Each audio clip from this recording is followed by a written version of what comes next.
Venezuela logró su primera victoria en la eliminatoria de la Copa del Mundo de 2026. El Bocha Batista cambió muchísimas cosas, comenzamos a analizar parte de lo que fue. Por ejemplo, en el partido de Barranquilla la formación había sido un 4-3-3, donde obviamente los laterales, y ya lo habíamos mencionado, no iban a tener el desdoble.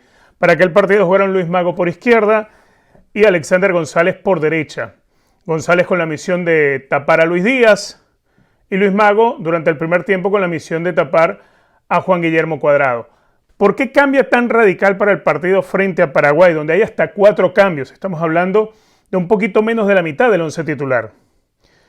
En principio, los cambios arrancan desde la línea de fondo. Si bien repite Alexander González, al igual que Wilker Ángel y Jordan Osorio en la pareja de centrales, por la izquierda, la variante, el ingreso de Miguel Navarro. Esto tiene una justificación, y es por el perfil de la persona que le tocaba marcar, que para mí era el más complicado de Paraguay.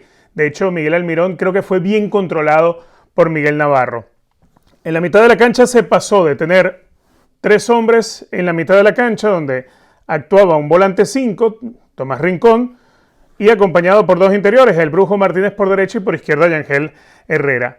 Tomás Rincón dejaba su lugar en la cancha para darle ingreso a un hombre más de ataque, que iba a ser Joseph Martínez. En el once titular, Soteldo por izquierda, por derecha Samu Sosa, cosa que a mí me sorprendió, debo decirlo. Arriba Salomón Rondón acompañado de Joseph Martínez. Así formaba Venezuela. ¿Por qué la variante de Miguel Navarro? Siempre hemos dicho que a Venezuela le cuesta tener laterales que desdoblen, y en la actualidad no tenemos el mismo nivel de laterales que tuvimos en el pasado. Miguel Navarro sí es alguien que desdobla bastante más de lo que se podía esperar, y en sus funciones estaba marcar a Miguel Almirón. Si tomamos diferencias, el trabajo con Cuadrado, que era el que debió tener Luis Mago, Cuadrado es alguien muy rápido, de mucho desdoble, de mucha capacidad para llegar, pero en profundidad, de tirar buenos centros, pero siempre con la velocidad y siempre pegado a la banda. Ese es el juego de Juan Guillermo Cuadrado. ¿Qué ocurre con Miguel Almirón? Miguel Almirón, si bien tiene mucha magia, mucha gambeta, no tiene la velocidad y los desplazamientos que puede tener en el espacio alguien como Cuadrado. Era mucho más fácil para Miguel Navarro cerrarle desde el lateral la oportunidad de venir al área y obligarlo a retroceder y tener que reiniciar jugada. Ese trabajo lo cumplió a la perfección Miguel Navarro. Aquí se justificaba y mucho la presencia del lateral izquierdo. ¿Por qué no se daba lo mismo con Alexander González? Bueno, Alexander González creo que está más hecho para ese trabajo de marcas, por lo menos en principio, que Luis Mago, porque Luis Mago es más un central que un lateral. Alexander González le quedaba para marcar a uno de los hombres más difíciles de Paraguay, Sosa. Complicadísimo jugador, dificilísimo, pero alguien que siempre te va a liquidar con la diagonal. Esto le hizo bastante daño a Alexander González, que debió exigirse y mucho. Lo logró controlar en la mayoría de los impases del partido, pero hubo otros donde le costó seguir la marca. ¿Cuál es la diferencia de marcar a Luis Díaz y de marcar a Sosa como lateral por derecha? Bueno, básicamente es lo mismo que encontrábamos con Luis Mago y Cuadrado.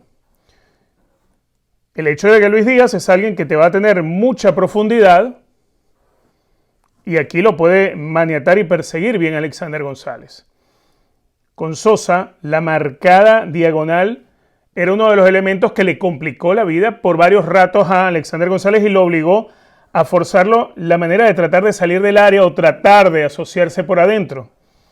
Eso lo logró cumplir, repito, sufriendo en más de una oportunidad. En la mitad de la cancha, la salida de Tomás Rincón. ¿Qué es lo que ocurre? Había necesidad de colocar otro punta más, y todo apuntaba a lo que al final fue Salomón Rondón acompañado por Joseph Martínez. Con un esquema de 3 volantes no te iba a resultar igual porque ibas a necesitar un volante 5. Apuesta a colocar a 2 volantes de recuperación de trabajo mixto, el Brujo Martínez y Yangel Herrera. ¿Quién ejercía funciones de media punta? La mayoría de las veces Yangel Herrera. Y el Brujo Martínez terminaba acomodándose prácticamente como ese escudero a sus espaldas, con mucha función. Por ejemplo, si se soltaba de la presión de Soteldo, alguno de los hombres paraguayos tenía que ir a atenderlo el Brujo Martínez. Igualmente, por el otro costado, si alguien se soltaba, pues tenía que ir el Brujo Martínez a ese sector de la cancha a pescarlo. Cuando había que salir desde el fondo, era el Brujo Martínez el que la mayoría de las veces bajaba para dar amplitud a los centrales y permitir que los laterales ganaran metros un poco más arriba. En sí, algo que sí lo logró cumplir bastante bien el Brujo Martínez, pese a tener esa vocación mixta, que creo es con la intención que lo hace jugar el Bocha Batista. Con Soteldo, ¿qué se ganaba? Bueno, se ganaba gambeta, se ganaba pausa, se ganaba buena pelota servida hacia el área. ¿Tenía dificultades Jefferson Soteldo por su lado? Por supuesto que las tuvo. Enfrentar a alguien como Robert Rojas, quizá le puedes ganar en la gambeta, pero Robert Rojas, en el espacio reducido, era muy hábil a la hora de hacerle ciertos achiques a Jefferson Soteldo antes de que éste pudiera lanzar un centro. Pero ciertamente Jefferson Soteldo le ganó, podríamos decir, casi todos los duelos. Quizá no contaba con el espacio para poder entregar una pelota limpia. Por la izquierda, algo similar estaba ocurriendo con Samuel Sosa. Samuel Sosa ganaba con facilidad por la banda de la derecha, pero que además Samuel Sosa terminó encontrando sociedades importantes con Yangel Herrera y a veces con Joseph Martínez. Quizá Joseph Martínez le costó un poco más, entonces terminaba quedando dentro del área. Esto facilitaba el desdoble de Alexander González, que ganaba la espalda del extremo paraguayo, y en esa función Yangel Herrera terminaba encontrando la sociedad para Alexander González y para Samuel Sosa.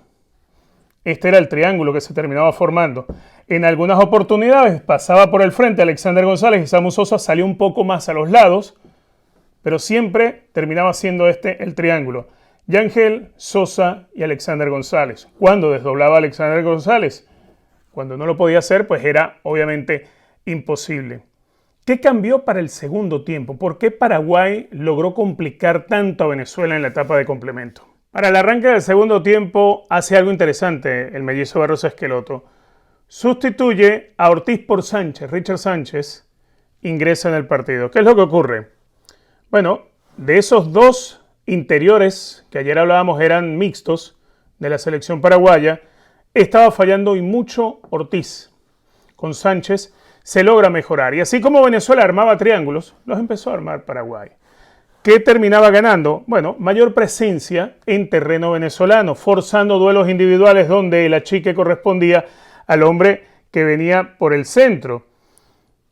Venezuela tenía muchísimos problemas en la disputa de la pelota porque al perder en número en los duelos individuales desde la mitad de la cancha con los paraguayos, Venezuela terminaba replegándose demasiado y teniendo que salir a reventar la pelota hacia los costados, tratando de encontrarse con alguna posibilidad de contragolpe, bien sea con Sosa, que estaba fundido para el segundo tiempo, o con Soteldo, que tuvo mucho sacrificio. Uno de los que más se sacrificó en el partido fue Soteldo. Al momento de tener tan arrinconada a Venezuela, sus dos volantes de contención se vieron obligados también a retroceder.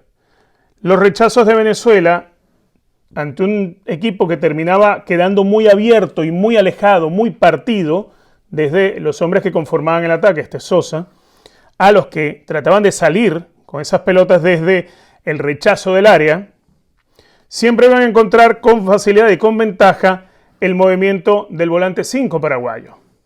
Por eso es que a Venezuela le terminó costando tanto en el segundo tiempo poder aprovechar ese espacio que había a las espaldas de los paraguayos. Todo empieza a cambiar, digo yo, en favor para Venezuela con el ingreso de Oscar Córdoba, porque se gana un poquitico de músculo y de velocidad. Salomón ya había desgastado bastante a los centrales, Salomón seguía arrastrando marcas, pero hacía falta otro jugador que pudiera ganar ese juego de cuerpo ante los paraguayos. Sosa estaba fundido, era obvio que iba a llegar un cambio, el cambio es por Savarino, Savarino no entró enchufado, es cierto, hay que decirlo, igual que le termina costando bastante incorporarse al partido Cristian Cáceres. Venezuela casi se siente que le pasa factura otra vez el fondo físico. Se ve que Savarino le pesó y mucho el esfuerzo sufrido en Barranquilla, como creo le debió haber pasado a Darwin Machís y por eso hoy no ve ningunos minutos. Pero ciertamente logra el Bocha Batista resolver una situación que se le había presentado y Venezuela de a poco volvió a crecer y terminó generando situaciones en el área paraguaya. El gol que le anulan a Yangel Herrera, la situación de la pena máxima, que afortunadamente después de verla 8000 veces el árbitro termina por otorgarlo. No sé qué tanto la tuvo que ver en el VAR porque la acción era muy clara de la mano. Y al final de cuentas Venezuela gana su primer partido de esta eliminatoria. Venezuela hoy parte con mucha ventaja. Entendemos que el duelo por los puestos 6, que es directo, y puestos 7 de repechaje, va a ser frente a rivales directos. Rivales directos son Paraguay, partido que hay que ganar. Paraguay desaprovechó un rival directo como Perú en casa contra 10. Ese es un rival directo, de los que vamos a estar peleando el sexto y el séptimo lugar. Paraguay lo desaprovechó en casa, empató y llegaba a Venezuela con la misión de sumar por lo menos 1 o los 3 puntos, porque Venezuela es otro rival directo. La victoria coloca a Venezuela en un buen lugar, pero hay que recordar, el próximo partido que se nos viene es Brasil. Sabemos lo que significa Brasil. Y después de Brasil, en la misma cancha del Metropolitano de Maturín, a enfrentar a la selección chilena. Dos duelos bastante difíciles. Uno de ellos es prácticamente un rival directo, porque Chile también hay que meterlo como un rival directo. Los rivales directos de Venezuela: Paraguay, Bolivia, Perú, Chile. Contra ellos tenemos que ganar sí o sí en casa. Y lo que no se sume en casa contra estos rivales, hay que buscarlo por fuera. Habrá que buscarlo en casa de estos rivales de cualquier manera y tratar de encontrar esos puntos en otros lados. Si no hay que salir a buscarlos afuera, sino que se encuentran puntos afuera, pero hemos ganado en casa a nuestros rivales directos, mucho mejor, porque estamos más cerquita de ir a la Copa del Mundo. Hoy Venezuela descansa tranquila hasta la próxima fecha, en octubre, cuando toque jugar contra Brasil. Esperemos que todo salga bien para Venezuela. Perder con Brasil está en las cuentas. Si se puede sacar un resultado donde se pueda sumar, mucho mejor. Pero el rival directo es Chile en esa próxima doble fecha para la Vinotinto.